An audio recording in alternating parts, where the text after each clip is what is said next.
What is going on, Rise of Kingdoms fans? Wispy here, and today we are finally going to be talking about the Civil War that we had in our KVK with 1838. We're going to be breaking down exactly what led up to it and everything that happened from my point of view and the point of view of 1720. I know a lot of people have been like, why hasn't Wispy made a video on this? Where is he at? Is he missing? Do we need to call the police? FBI, open up! No, I was just on vacation and everything. And plus, something of this magnitude, you want to make sure that you have a lot of information that you can put out and everything. So it took me a bit to gather all the info to give to you guys, at least from our point of view. But if you didn't know, we had a civil war with 1838 in our KVK, and it first started. So we're going to go in chronological order. Our leadership team made a document, and this is it right here, basically covering literally every single detail about what happened. I'm not going to read it all. I'm just going to hit the cliff notes and everything because, I don't want to just be reading in the video. So it initially began, the first domino was pre-KVK. 1838 scored dead last, and it's not really that big of a deal. When we talked to them, they were like, we want to save our resources and speed ups for KVK because it's a big one. I mean, we're going against 307 and 1680 and 1739, so it was going to be a pretty big heavy fighting KVK. So we're like, you know what, we get that, like, it's cool, like, we're not worried about that, that's fine. But it also started, like, the next domino was when the first passes opened. I'll pull up the game.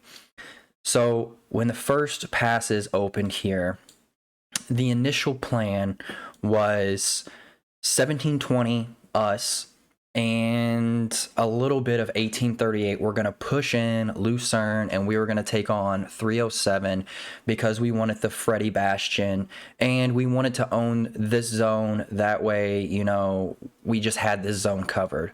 1838's main job was to push Wind and basically take control of the Richard Bastion, okay? So this was their primary objective. Well, the passes opened and they took almost 2 hours to capture the pass from the time it opened. So they were almost 2 hours behind when the passes opened before even taking these. And you see how close the Richard Bastion is to our initial passes. So it would have taken a few flags, put some forts around it, we would have the Richard Bastion. This is how far Wind had to go to get to the Richard Bastion. Well, we were already in Lucerne and pushing, and we were like, hey, what the crap is going on over there? Why have they not taken the passes? Like, Wind were like madmen. Like, they were flagging like crazy, and they got all the way up to here before any presence of our allies got into this zone. So we were already in an uphill battle, but we were like, you know what, forget it, it's fine. 307 is mainly focusing water, so we were not having that big of a problem with them because most of their fighting force was fighting water. So the little bit of forces they sent to us, we were able to handle it. We were able to push them back. And so we're like, forget it. Let's go ahead. Let's just lock up Lucerne, and then we'll focus Wind together. Not a big deal. Like, shit happens. We get it. We'll recover. It'll be okay. So our responsibility was to cover the top pass right here. And so we put a bunch of forts. We flagged all along the wall. And 838's responsibility was to cover the bottom pass. Okay. And cover all of this up right here. Well, we managed to own Lucerne, and so we went back to focus on wind, okay? We had a little bit of territory up right here, and 1838 had a little territory just outside of this pass too. We started making a really good push, and I would say we made it till about right here or so. So we were like maybe 2 or 3 flags away from the Richard Bastion. Like, we were really close, really, really close. And I think once 307 saw the kind of push that we were getting in wind, and that we were getting really close to at least reaching the Richard Bastion, which is really important. It's literally like one of the best ones in this KVK. So it's extremely important for your allies to have the Richard Bastion. Well, there was a mistake made in Lucerne. So we thought we had it all locked up. But apparently 1838 did not block. You see where they jumped the wall right here? It wasn't blocked off. For some reason, this space was still there. And so 307, this is how I see it, like how I assume it went down, was they saw the kind of push we were getting against wind. And so they took that opportunity to jump this wall. They had a bunch of inactive flags that were not burnt. So we burnt all their inactive flags up here.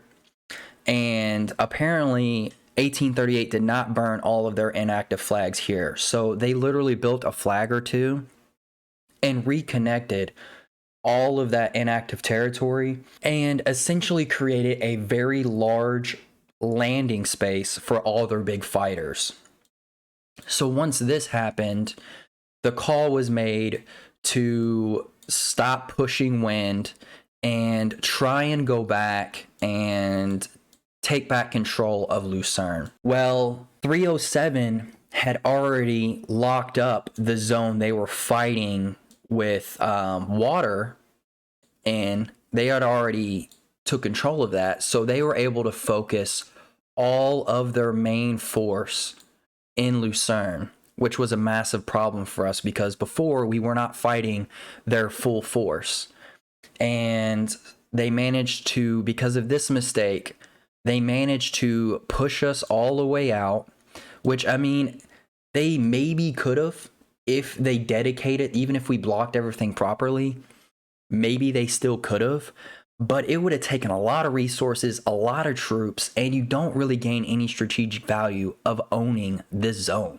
Not really. So in our mind was, could they still push us out even if it's properly blocked? Probably. But would they really sacrifice all that just to do that? Probably not. It would be a massive waste. Like, it really would. So because of this mistake, we went and we're like, hey, 1838, why wasn't that blocked? Supposedly, someone in their leadership said, oh, we know it was missed, like that portion wasn't blocked, and we just forgot about it. What? What the fuck? So apparently they knew about it and they didn't do anything about it. So that's another big domino. That was probably one of the biggest dominoes leading towards the Civil War. But we were like, okay, forget it. Like, it's fine.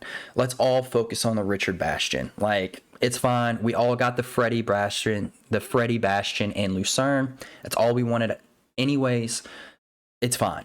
Now let's just get the Richard Bastion and we'll be good to go. Well, it seemed like every time we would push into San Pedro that they were not really there to assist us that much. Like, it just seemed like we were on our own quite often, fighting against two kingdoms. And even in the man, the myth, the legend himself, Dragothian's one of his streams, he even mentioned that anytime he was fighting in any zone that we were in, or just observing of what was going on, that he mainly only saw 1720 fighting, that he didn't see much presence from 1838. And They do have some really good fighters. Don't get me wrong. 1838, I made a lot of friends in that kingdom. I mean, they have some really solid people there and some really good fighters. I mean, one of their guys, Karn from 1838, he literally helped me come up with a video idea, and to this day it is the most viewed video on my channel. So it's the 15% hack video. Like, he helped me come up with that. So I have nothing against 1838. Like, this is not a like attack or blaming session. This is just what has been observed, and just from the point of view is how we saw it. Well, one of the other big dominoes leading to the Civil War was we weren't making good headway anymore pushing into wind. So we did a last ditch effort of dropping a fort about right here. And we all had a random teleport in to try and get as close as possible to this fort we were trying to build. Only a handful of people were able to get close, and we were trying to do it during their downtime to give us the best chance of success. Well, credit wind, 1680 and 1739, either they don't sleep at all, or just when the war rally cry is heard, like, there were literally hundreds of players immediately. Like, I would say within 5 minutes of us dropping the fort, there was hundreds of players immediately, like, surrounding it. So credit to them. That response, I tell them all the time, anytime they message me about it, I'm like, that response time was sick. Like, it was awesome. But it failed. And of course, our leadership got upset. You know, at this point, we pretty much felt like we were screwed. We didn't get the Richard Bastion. Like, we didn't get any damage circles. Like, we were like, we're in an impossible situation now. So Pharaoh was like, forget it. Like, we're done. Which, I don't blame the guy. He's super competitive. I mean, if you were king of a kingdom that has never lost a KVK, you're going to be super hyper competitive too. And you're going to be upset when literally everything you planned doesn't go according to plan. Like, nothing went to plan. And I don't care what kind of like kingdom you are, you're going to be upset at that. And that pretty much made everybody upset when he did this. And apparently, once Pharaoh congratulated Fire and Wind for winning KVK, apparently leaders of 1838 asked us to leave KVK. They said that we needed to leave and go home. Well, you don't tell a winning kingdom, hey, go home. Like, you don't do that. But still, up until this point, Civil War hasn't kicked off, okay? People are just really upset at this point. What really set it off was one of our flags got tapped and burned. And when we went and asked the leaders of 1838, like, hey, why are you burning one of our flags? They were like, oh, it's just some rogue upset player. If we wanted to burn you out, we would come at you full force. Like, basically saying, like, if we wanted you out, we'd get you out. Well, this highly upset Pharaoh and our other leaders. It was time for the ruins. Like, the ruins were coming up. And Civil War hadn't started yet. And we basically were like, hey, leave one of the ruins open. You can have one, but leave the other open so that we can use it. They had AFK players in both ruins. And where we're not in the same coalition anymore, that means that we couldn't capture the ruins. So we had to get those players out of there. Now, I don't know if this was planned or not, or if their leadership just didn't tell their people, like, hey, don't take both the ruins. Like, you're just going to piss them off. Shit's going to go down if you do it. Either that or they did it on purpose. I don't know. But this is when shit completely hit the fan. So once this happened, the Civil War just completely kicked off. And if you asked me, if there was no Civil War and you asked me, was 1838 fighting? I would have been like, yeah, they're fighting. Like, I see several people. Like, I mean, not as much as I would like them to fight, but yeah, they're fighting. I see them. Once the Civil War started, they showed what they were capable of. I mean, they literally brought almost 3 times the amount of players that we brought. We only brought 2 alliances, so they could bring in more alliances to the KVK because they had more players than we do. So it was like wave after wave after wave, and it truly showed what 1838 was capable of. And before that, I wouldn't have, been like, no, they're not, we didn't lose because they weren't fighting. If they fought this KVK the way they fought against us in that Civil War, I truly, truly believe we'd have a shot at winning. And that's what makes me upset more than anything, because I was so excited for this KVK, especially as a smaller YouTuber. Like, it was just a huge opportunity for me, and I just got super excited, and I wanted everybody else to get excited. So I made a hype video, and people are always like, do you regret making the hype video? And I'm like, no, I don't regret making it, because I mean, it literally got everybody in this KVK to know who I was. I don't regret it.